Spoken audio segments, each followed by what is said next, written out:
Righto, welcome all to the Genetics of Foot Health in Merinos webinar. My name's Mark Ferguson, joined tonight by Amy Lockwood and Gus Rose. Amy works for us at neXtgen over in WA, and Gus Rose at UNE/AGBU. I'm going to hand over to Amy in 2 seconds, but just quickly wanted to sincerely thank a range of people that have made this project possible. It's in collaboration with Murdoch University. It's funded by Animal Health Australia and AWI, and part of that Animal Health Australia is support from Wool Producers Australia and Sheep Producers Australia, which we very much appreciate. And obviously a whole range of stud breeders that are dedicating their time, effort and cash to help us do this work. So we're about to see lots of data that's being collected across a range of things. And so, very much appreciate their support. And also just wanted to very much appreciate and acknowledge Todd Berger, who runs the site, or owns the site where we run the work in Victoria, and Georgia Buckles, who does that work as well, and the entire team on the project. But obviously, when you ask, put your hand up if you want to run a foot rot site. There's not too many people put their hand up, so fantastic to have Todd to do that. But I'll hand over to Amy, who will then hand over to Gus to run through the results we've got to for so far. In your somewhere there'll be there's a chat, and there's 2 different boxes. One's a live Q&A, so you can ask. There's a little question mark down the bottom of your screen. There's also a chat, so you can chat to individuals that might be on this call. But if you want to question anything, just drop it in that live Q&A, and we'll try and answer them as we go. All right, thanks, Amy. We'll hand over to you. Thanks, Ferg. Again, just a huge acknowledgement to AGBU and Animal Health Australia, along with the collaborating merino breeders that are involved, for funding this project, which is conducted by neXtgen, Agri and Murdoch University in collaboration with AGBU. So just a bit of background for the project. So MLA's endemic disease report showed that foot diseases are estimated to cost the Australian sheep industry over $90 million per year. And that's through a range of disease and structural issues which result in lameness and pain, leading to loss in weight or conditions for the animals, poorer wool production and poorer reproduction. So foot health issues are a big issue, particularly in wet years and high rainfall zones. So in New Zealand, some research over there has led to the development of a foot rot breeding value, which has been demonstrated to reliably reduce the susceptibility of sheep to foot rot. And some recent work in Australia, funded by Animal Health Australia, has shown that similar genetic variation exists within the Australian merino population. I guess the difference between Australia and New Zealand is that in Australia we can't trade, or stud breeders can't trade rams that have, when they've got foot rot on their property, and so we actually need a designated research site where we can challenge different merino genotypes to foot rot to be able to investigate the differences in disease susceptibility. So the overall objectives of this project are to look at the genetics around foot disease and foot structure, so generating heritability estimates for the foot structural traits, foot abscess, ovo and interdigital dermatitis, which is commonly known as scald, and foot rot, to estimate the phenotypic and genetic correlations between those foot disease and structural traits. So I guess the previous work, what we don't know is, are there any indicator traits for foot rot and other foot diseases? So, for example, if sheep are prone to having long toes, does that predispose foot rot, and can we use that as an indicator trait? The project will generate within flock and preliminary breeding values for these foot traits, and an ASBV eventually for foot rot will be generated for the Australian merino industry. I guess the overall objective of the project is to identify and inform the industry on appropriate selection strategies that can improve foot health and therefore animal welfare and productivity. So there's 3 components to this project. We have the central progeny test. So this year was the second year of that progeny test. The Cull Ram Challenge and the collaborating breeder site. So we'll touch on each of these 3 components briefly. I guess this is just an overall snapshot of the project. So we've got the central progeny test where we're evaluating progeny from a range of different Australian Merino sires, collecting production data, structural data on the foot structure, and OID and foot rot. The Cull Ram Challenge will also be getting cull rams where we're collecting that structural and disease data, and we've got their pedigree information. And then our collaborating breeder sites where they're collecting their own performance data, and those structural traits and foot abscess and scald are also measured. So that's a huge three components feeding in a huge amount of data for both structure and disease, with the ultimate goal of generating breeding values for those traits. So the Central Progeny Test has involved 2 AI programs to date. So we have one in 2024 and one this year. And these are the sires which have been used in the program so far. The ones that are highlighted in yellow are our link sires. So we had 26 sires used in the first AI program in 2024, and then 16 sires involved this year. So from the 2024 drop, we weaned just over 700 lambs, and they were their data collection was completed a couple of months ago. So we've collected a range of production traits, scored all of those progeny for foot structure. We captured foot rot in the wethers. Unfortunately, they skipped scald and went straight to foot rot. And we got scald in the ewe progeny, and they didn't proceed into foot rot. So we've ended up with about 300 progeny measured for foot rot and scald in that first drop of progeny. The 2025 drop have just been weaned, so we weaned just over 430 lambs from 16 sires this year. They've had their weaning weights collected end of last week, and breech wrinkle and cover collected at marking time. So the range of other production measures, as well as that foot structural and disease data, will obviously come in the next 6 to 12 months. So just in terms of this, the structural data that's been collected, there's a range of traits that we're assessing. So foot shape, which is essentially measuring the length of the toenail on a score of 1 to 5, 1 being the normal toe, and 5 being very long and overgrown. Foot roll, so whether those toenails are rolling outwards or just rolling, again on a score of 1 to 5.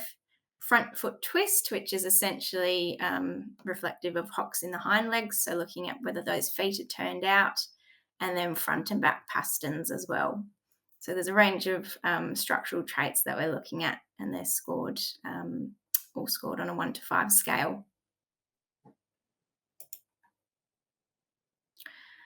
So a lot of numbers here. We won't go into too much detail because this data will be discussed in Gus's presentation, but this is the foot structural data that we've collected from the 2024 drop out of the CBT. And you can see there, based on the averages, we've tended to have progeny with slightly overgrown toes, so score 1 being the perfect foot. So we're getting some overgrown toes, fairly normal pasterns, and hocks and front twists. So it's mainly a bit of roll and overgrown toes that we're seeing in those progeny. So these are the foot rot and scald scores. Again, we won't go into too much detail with these because they will be covered in Gus's genetic analysis. But good to see plenty of variation there in those 2 traits amongst the 24 drop progeny.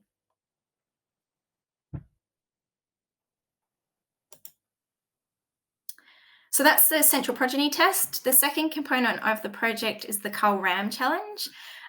This hasn't gone ahead over the last couple of years, largely due to dry seasonal conditions, but also a little bit of lack of interest. We are planning to conduct the Cull Ram Challenge next year and potentially in 2027. The aim of this component is for teams of at least 8 cull rams to be nominated from different breeders, with the goal of measuring 100 sires over the course of the project. So they're assessed for scald, foot rot, and foot structure. And the third component of the project is the collaborating breeder sites. We've currently got 21 breeders on board across Australia, which is really great, and measuring their progeny from the 23 drop onwards. So we've now basically measured the 23 and 24 drop, and next year we'll start measuring the 25 drop progeny. So over the last couple of years, we've measured nearly 39,000 progeny from the 23 and 24 drop for foot structure. We haven't seen any foot abscess or scald in those progeny to date, but basically from 100 days of age, the current drop of progeny is monitored for those diseases, and if they reach the threshold for scoring, then we're able to collect that data, and that will feed into our database.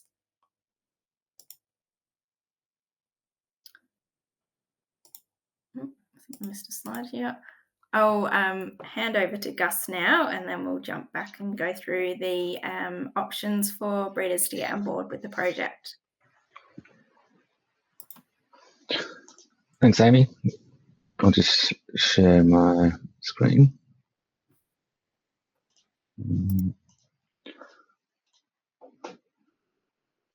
So I'm going to present a bit of the preliminary genetic analysis. And I guess the big word is preliminary because, like Amy said, we've still got lots of data coming in and to come in. But we are getting enough data to get a bit of an idea of what the traits are looking like and how they're correlated together, particularly the foot structure traits, which have been measured on other animals apart from those in this project. So we've been able to collate quite a bit of data and look at them. So what we want to know, Amy touched on it, is to look at foot structure traits. Any of those are a good indicator of foot health. And we also want to look at foot rot in Australia. We've got a breeding value for New Zealand, and the long-term goal is to have a foot rot ASBV for Australian breeders. And we also want to look at ORD to see how that was correlated with foot rot and, of course, the other traits as well. So the analysis that I did was essentially what it does is it tries to work out why sheep look like they do. And we try and split out the things that we know about the animal, like their age, how they were managed, if they were managed as a twin or a single, with the genetics, because we know the relationships between the animals measured. We can disentangle this to work out a breeding value, and how much of the variance of what animals look like is because of genetics, essentially.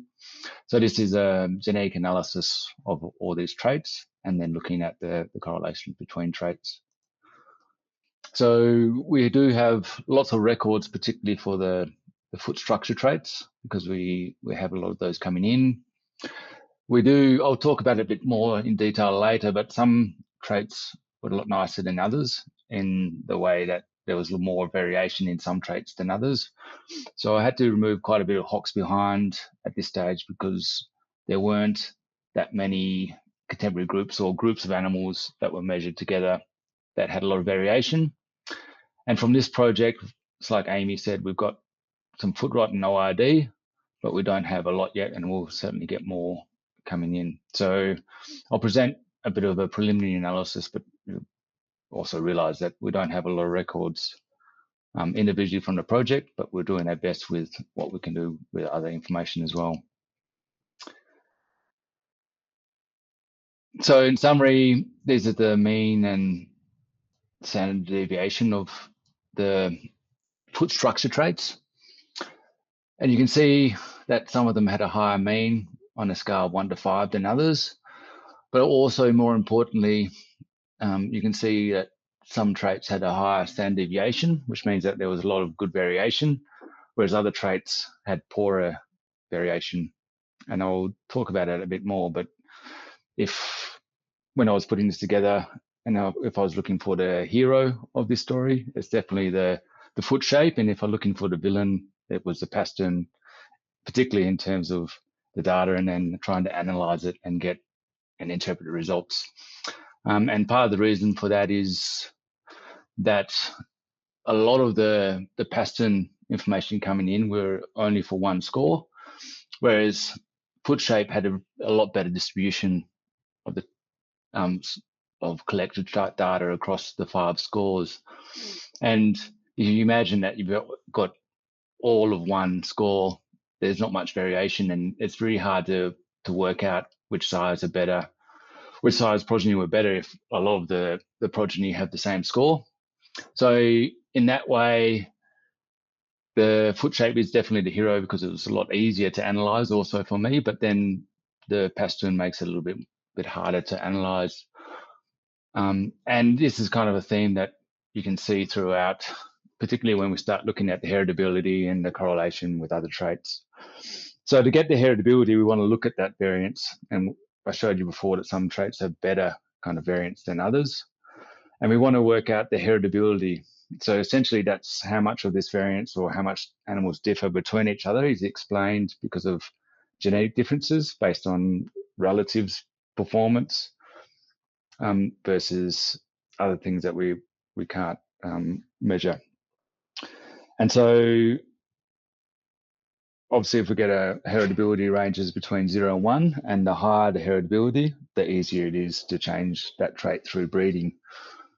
And then again, we get our heroes and our villains. We've got the foot shape, which has good heritability, is easy to change. So if that was going to be an indicator trait for foot rot, it's something that you want because you can easily change it. But then if we look at our front pastern, for example, again, we'd say that's a bit of a villain at this stage because it doesn't have a good heritability. We can't explain a lot of that variation, and there's little variation, so it's also harder to change than our foot shape. So at this stage, given the data we have, then I would say that the take-home message is that foot shape is the easiest to breed for with the data we have at the moment. Other traits have a more modest heritability, and we need to put a bit more work into this analysis of these poorly distributed traits. And there are things we can do, which we can look into for future analysis, because this is quite preliminary at this point. And then we can look at the genetic correlations between traits. So essentially, it's how much traits will change together. So a higher correlation between 2 traits means it's harder to change both independently, which can be a good thing and can be a bad thing. So in the case of if we're looking for an indicator trait for foot rot, you'd want a high positive correlation between foot structure with low being better and foot rot with low being better as well. So I'll present a bit of that at the end, but first of all, I'll present the genetic correlations between these foot structure traits. And I think this is kind of like an ugly table because it's got a bit of everything, a bit of a mixed bag. But I think that the key things to look at, you've got, for example, here, back pastern and front pastern. And we want to know if you have a poor back pastern, you'll have also a poor front pastern in general. If you're selecting, then we've got this genetic correlation, which is suggesting that the front and back are similar traits. So 0.45 is okay, but for example, foot shape is the back and the foot has got a correlation of 0.77, which is a lot more favorable. So you can have a lot more certainty if you're selecting for foot shape that you just measured the front, then you wouldn't have to worry about the back. And then we have all of these other kind of mixed correlations ranging from low negative to moderate to high between all the traits. And I think a lot of that is because some of these traits are a little bit difficult at this stage to analyze. But if you look at, say, the foot shape, which is a bit easier, we can see that things like back foot roll is also correlated with front foot shape, for example, which could be important. But essentially, this is just kind of looking at the correlation between the structure traits. If we were going to have several indicator traits that you might use for foot rot and OID, then these correlations obviously become important because they can help provide more information for other traits. But the main event, which I'm keeping for later, is really the correlation between these traits and, say, foot rot and OID. So the take-home message is that front and back seem quite well correlated for some of the traits at least, which is a good sign. And we have a bit of a mixed bag in terms of the correlation between other traits, which may or may not be important when we include in these traits and foot rot, say, in a genetic evaluation. So finally, we get on to foot rot in Australia, where we're obviously collecting data from this project. We also have information from the MLP project and from Australian breeders who have been submitting data for foot rot themselves. So we are starting to accumulate a bit of data which we can use to look at foot rot in Australia. And so to analyze this, I use the same protocol that has been used in the New Zealand work, where you need to make sure that the foot rot challenge is real. So at least 10% have a score 3 foot rot, and at least 50% have a score 2 or above. And if we look at the heritability of foot rot in New Zealand versus Australia, we're looking at quite similar heritability, which is good. And even OID has very similar heritability. But New Zealand foot rot, we've got, I don't think I put it in there, we've got like more than 20,000 records. So I think it's even 40,000. So we're pretty certain about that heritability, but we still need to get more data, obviously, for Australia and for OID, because we didn't have that many only from this project, to get more certainty in this heritability. And also this also translate into the correlations between traits. So the take-home message is that the heritability is quite consistent at this stage, but we don't have a lot of certainty about OID for now. But as we get more data in, we can look at that. So this is very much a preliminary estimate for that. So this is it's quite an interesting table, because it's showing what the genetic correlations are between our foot structure traits, which we have lots of, with OID and foot rot measured in Australia. And the thing about this data is that we don't have a lot of the foot rot data measured in Australia, which also have the foot structure traits and also OID. So there is a lot of error in this, but still there are some positive things. When we talk about our heroes and our villains, it looks like foot shape has positive correlations with foot rot, which is, like we said before, is favorable, because if we improve foot shape, we can decrease foot rot through breeding. And that 0.77 is great looking, but again, it's got a lot higher error, and we still need to do a bit of work.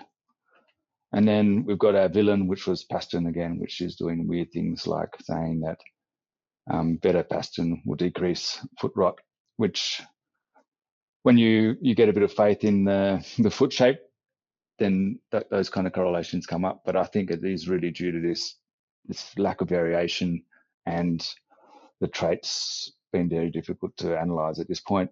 Because you can also see there are a lot of gaps there where we couldn't get certainty around the correlation, because we're having difficult analyzing with some of those other traits. So we really do need to get more information in to get more certainty around those. But I guess the take-home message is, or the first one is, we need more animals with both traits measured. But we do have some interesting and favourable correlations, which would be good. There may be some unfavourable. But then when you think back to the earlier tables where we're talking about heritability, the trait that you could change easiest was foot shape. So that's the one you want to have a good association with, or not association, correlation with foot rot as an indicator trait anyway. So it may not matter, some of those unfavourable correlations. But we still have quite a bit to go in terms of getting more data to make sure that these correlations are quite certain. And I put these in even though they have quite a high error, was the OID and foot rot had a positive correlation, which I think is a favorable thing. So it means you can almost select for both of those together. Although it's still quite low, that correlation, we don't have a lot of data, obviously, and we don't really have much data on the same animals, which, like Amy said, pointed out before, would be good to get. And then I did an analysis of foot rot in Australia and New Zealand. And again, the correlations really depend on having animals measured in both environments. So there's a bit of history to this because we've got foot rot measured in New Zealand, and we want to make sure that foot rot in New Zealand is essentially the same trait as foot rot in Australia. What we need is probably more data, and I haven't done this with genomic relationships between animals. So obviously when you rely on the pedigree, it just depends on what size have been used in common across both countries. But with genomics, you get genomic relationships between all animals, which can help with that correlation. So that's something we definitely want to look at in the future as well. But up to now, the correlation is positive. It's high-ish. I didn't put it in there yet because we're not that confident about it, but it certainly looks positive in terms of the right direction and being something that we can select for together. So I'll talk a bit more about how that might be implemented later. We've got a range of breeding values for the size used in a project for the different traits. So the take-home message here is you've got quite a bit of variation in breeding values, which means that we could start looking at size or even animals to select for at this earlier stage. And the take home there is that we do have preliminary breeding values available for participants.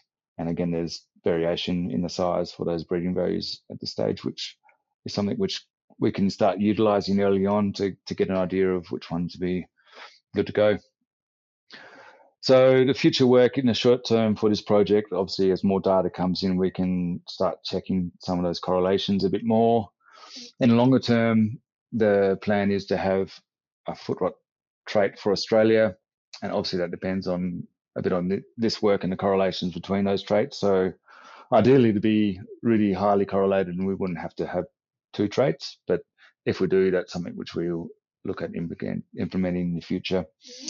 And another thing which has come up a little bit also with New Zealand breeders that Mark wants to talk about it more is the threshold and the trait definition, because obviously you need to have a challenge of foot rot to collect foot rot records.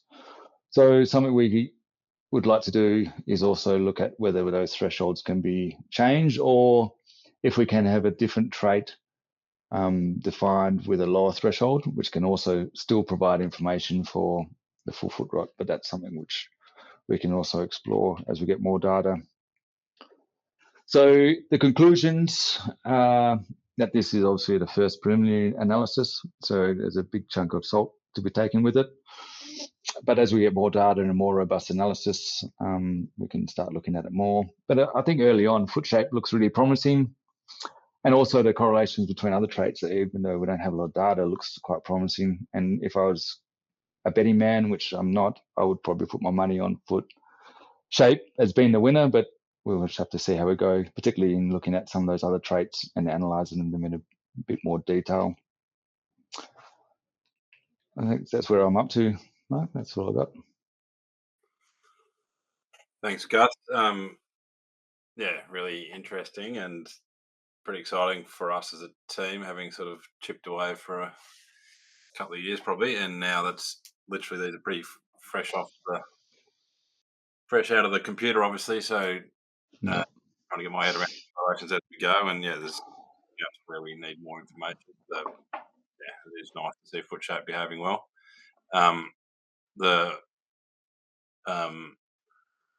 guess the key point for tonight is that if you're a Merino breeder or you know a Merino breeder, and we've got an opportunity now to get another entry into or another set of size into the progeny test, so we get more information.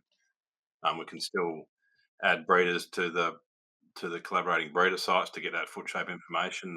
The range we saw in those breeding values, which I'm just getting my head around, but it looks like at least over a score range in the breeding values of the size we've scored so far. So, and that can be the difference between a ram that sells or has gone into the cow pen, and I guess getting around a fair few sire selection days and sale ram selection days. One of the biggest wastage factors in merino sheep is that foot shape type stuff, or just sheep that are culled because of their foot shape. So, and if it is favourably correlated with OID and foot rot, then we kind of win on all fronts. So I guess, yeah, for merino breeders out there, this is a big opportunity to get involved before this project finishes up. And yeah, we don't know what that looks like in the future, but it's a great opportunity to have your data in the foundation of this information. I think it's going to be it's going to be really significant for the industry. It's without without the obvious pun, but feet have been the Achilles heel of merino going into those higher rainfall environments, and a lot of work involved. A couple of questions that have come through. Kate has asked about foot fibroma. Have we scored it and collect data? And the answer is no. My understanding of fibroma is that you need chronic challenges, so it's on places where you've had disease around a lot. What we've been doing in this project, and same in New Zealand, is getting short, sharp challenges. So they're allowed to get foot rot through a challenge and then cleaned up as quick as possible. Obviously, if you clean it up perfectly, that'd be great. But yeah, not animals that are being exposed to lots of for a long time, I suppose. And but typically you might see that when you go out to a farm where it has got chronic foot rot or whatever, you'll see those sort of things. But no, we haven't had that level of challenge or that sort of data coming in, and probably won't get it. Question from Elise Keeley around, which were actually emailed through because she knew she couldn't be here. I should just get them up. But the one question was around the causes of scald. So Gus has been talking about OID, which some people refer to as scald, ovine interdigital dermatitis, or clover scald, as often it's referred to. But essentially, scald or OID is where you haven't got any underrun into the hard material. It's just that infection between the toes. And so Elise's question is scald caused by the same bacteria as foot rot, which is Diclobacter nodosus? And the answer to that is, well, it can be, but mostly, so nodosus can contribute to that, but the main cause of that is fusiform, which is, what's its real name? Fusobacterium negriforum or something, but fusiform as I refer to it. But so it's a different bacteria that's present on all farms. So it's just in fecal and mud, and so when things are wet, warm, and there's feces around, you'll have that on. So it's just sort of there in all soils, and that can cause. Well, that is what causes OID. So it's sort of a conditional thing normally, but then obviously Diclobacter nodosus needs to be present to cause underrunning foot rot. The different virulences of that strain will impact how much of sort of how good they are at releasing those extracellular proteases, nodosus can release basically a protease that chews through that keratin material and causes the damage, but that's the only bacteria that can do that. So fusiform can't cause underrunning. It's unique to nodosus, and so if you've got any underrunning, then you've got some version of foot rot, whether it's a benign strain or a virulent strain. Will just depend on how much of that protease they release, and therefore how much damage they can do. Sarah's asked about the correlation between foot shape, cause or effect, and that's a good question, and something we haven't. If anyone online feels like doing a PhD in foot rot, I think that'd be a great area to do, or foot disease in general. So, I mean, you can cause. I think, from what I've seen, I think it's effect. Not. I think you need some irritation there to.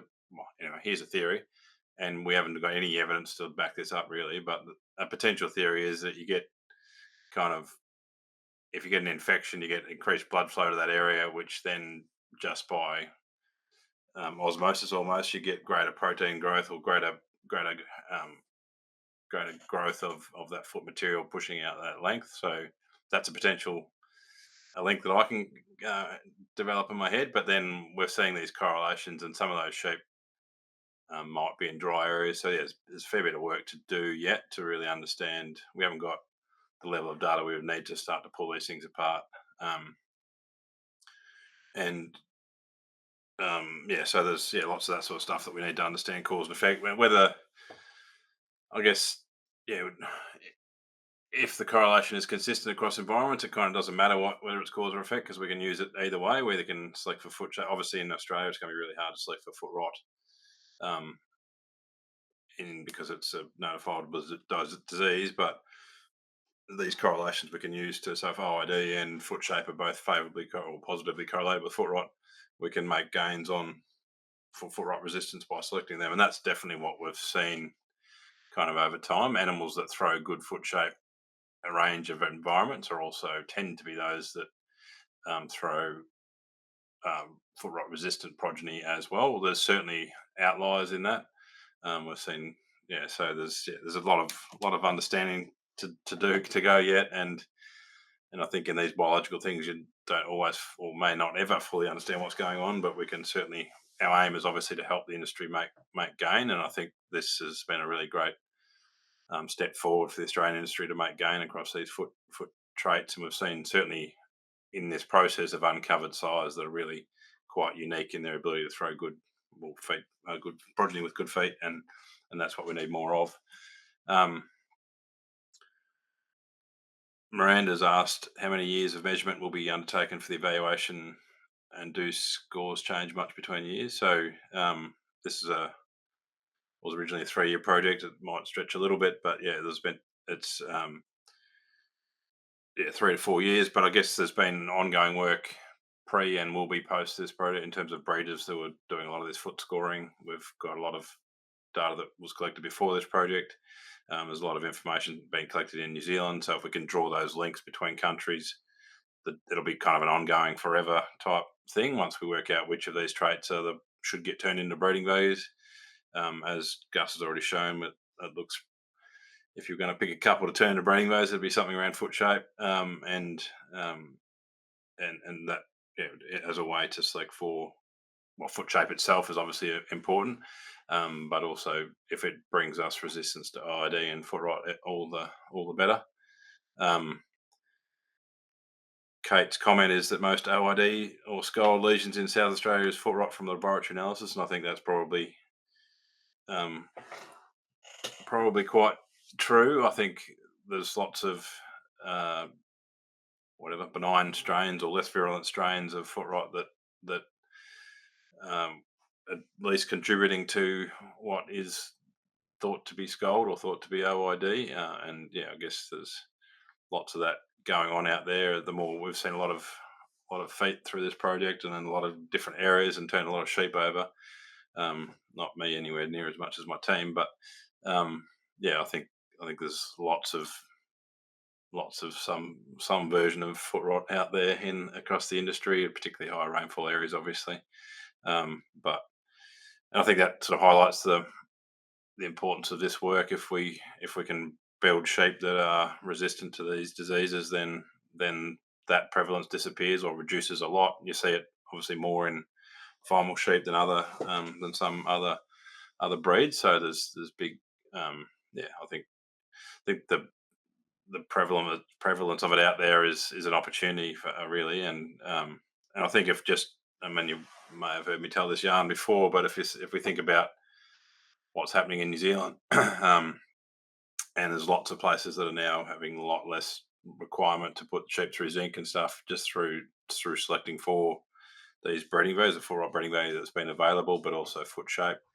I think, and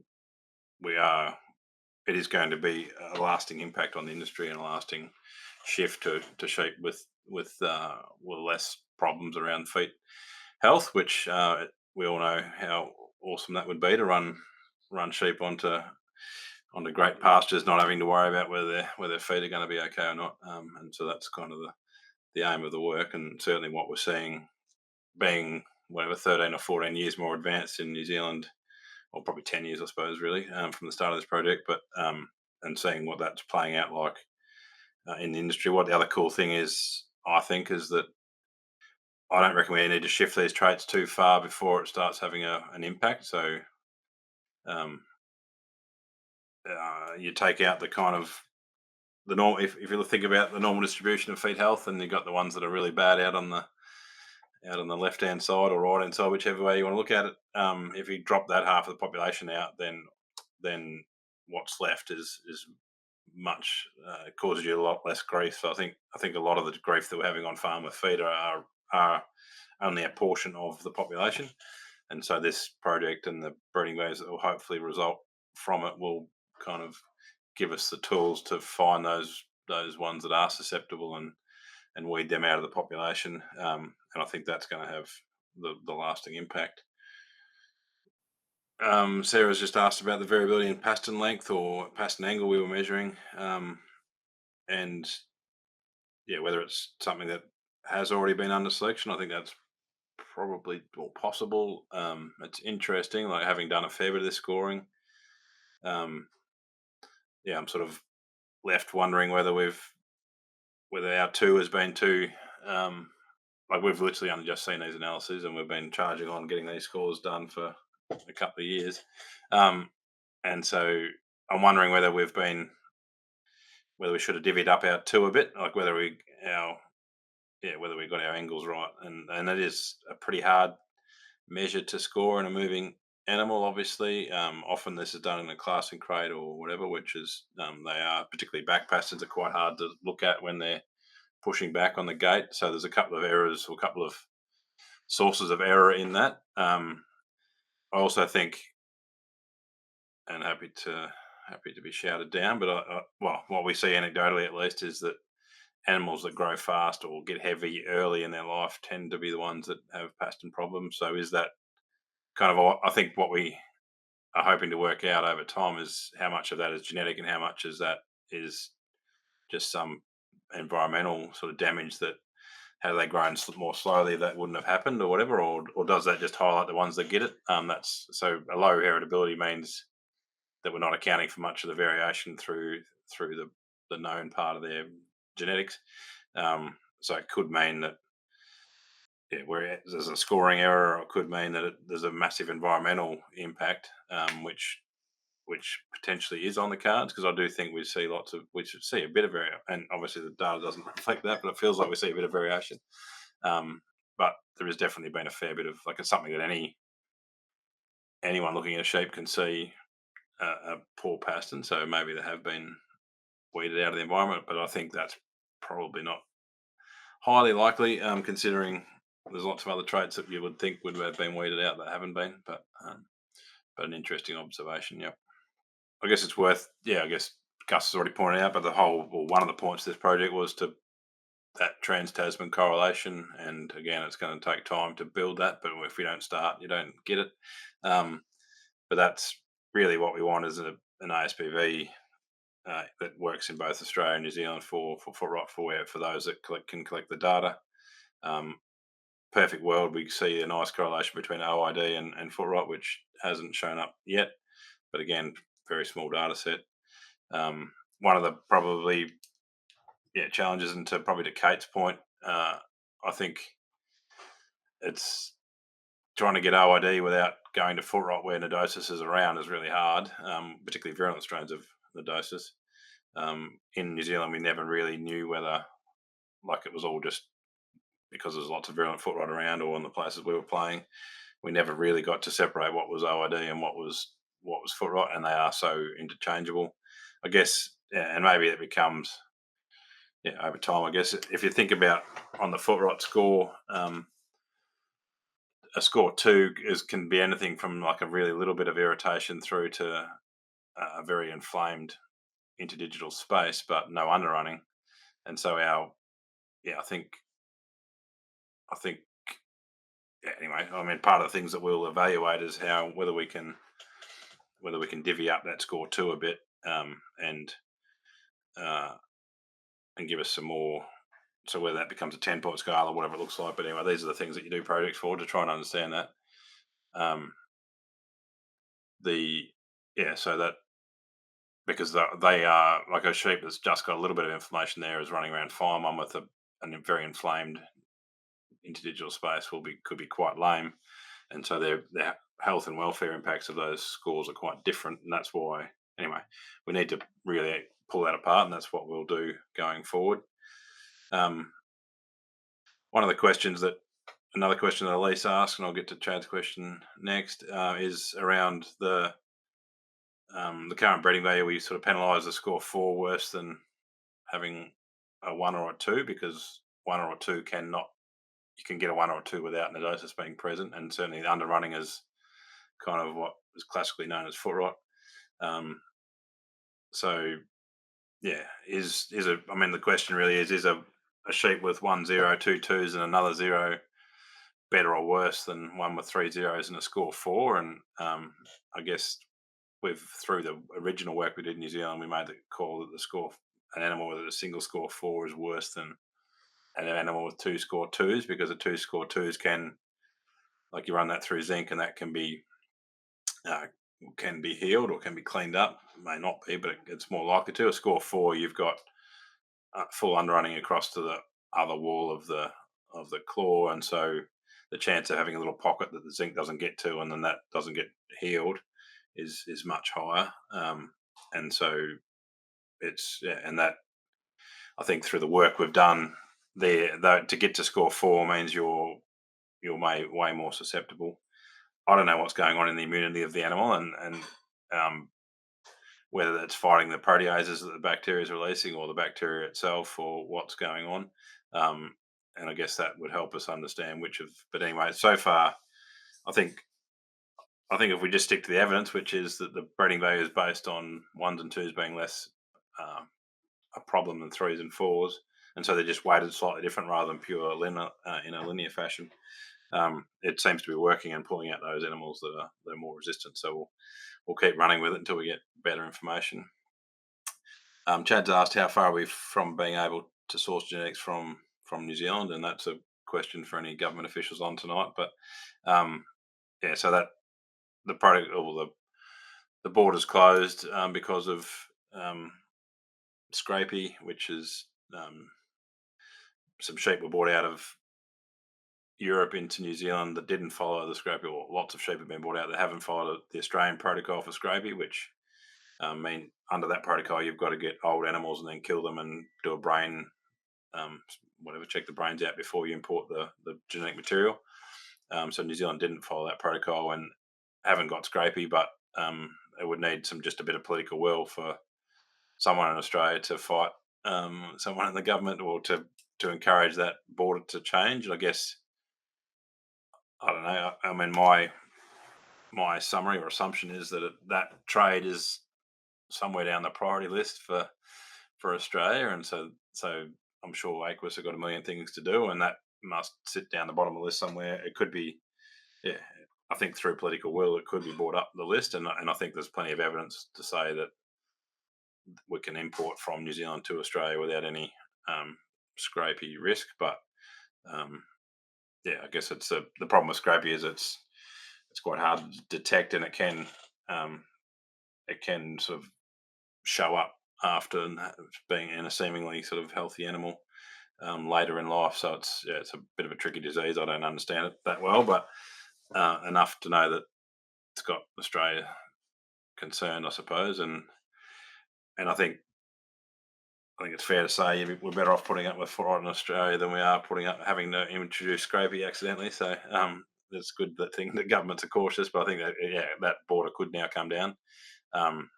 And based on the fact that those animals have now been in New Zealand since 2017 was when it closed. So there's sort of 8 years of those animals being around. If scrapie was going to turn up, it'll be here. So I think, with the right effort, it could be fixed. But anyway, and I guess why would we want to do that? We'd want to do that because there are sheep here that are very resistant to foot rot because of the 13 years of work, and because it's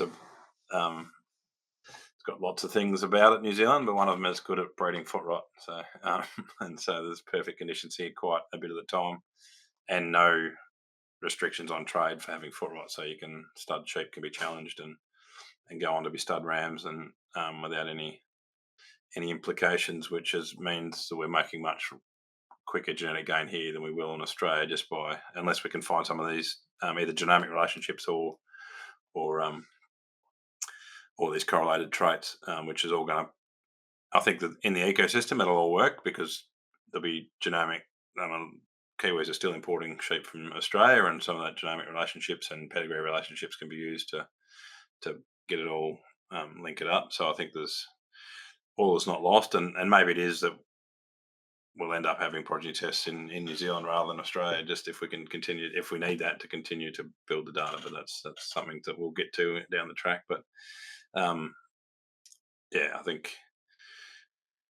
it would be nice just to grab some genetics out of here that have already gone through the hard yards and make some gains. But I think we've already shown in this work so far is that we've found rams that may not be as good as the best in New Zealand, but certainly further down that histogram than others. So we've certainly, I can just encourage just as many breeders as possible get rams in and into the progeny test while the opportunity exists, because this is going to be our opportunity to find the freaks, and if they're not in it, we can't find them. And particularly that ram challenge site, which really hasn't been used. But the problem with obviously setting a sire into the CBT is you get one sire in there, whereas if you send in cull rams from, or cull progeny from your sires, and there's at least 8 animals per sire, they can all get challenged, and so you can all of a sudden have 10 or 12 or 15 of your sires that are getting foot rot breeding value or foot rot data that hopefully gets turned into a breeding value, versus that one sire that's been really comprehensively evaluated. So all very important. We've done. We started here in New Zealand with about 300 sires progeny tested for foot rot, and then went to breeders. And it's now sort of fairly routine in the system. Still not something anyone loves doing, obviously, and still a challenge. But I guess the upside is massive.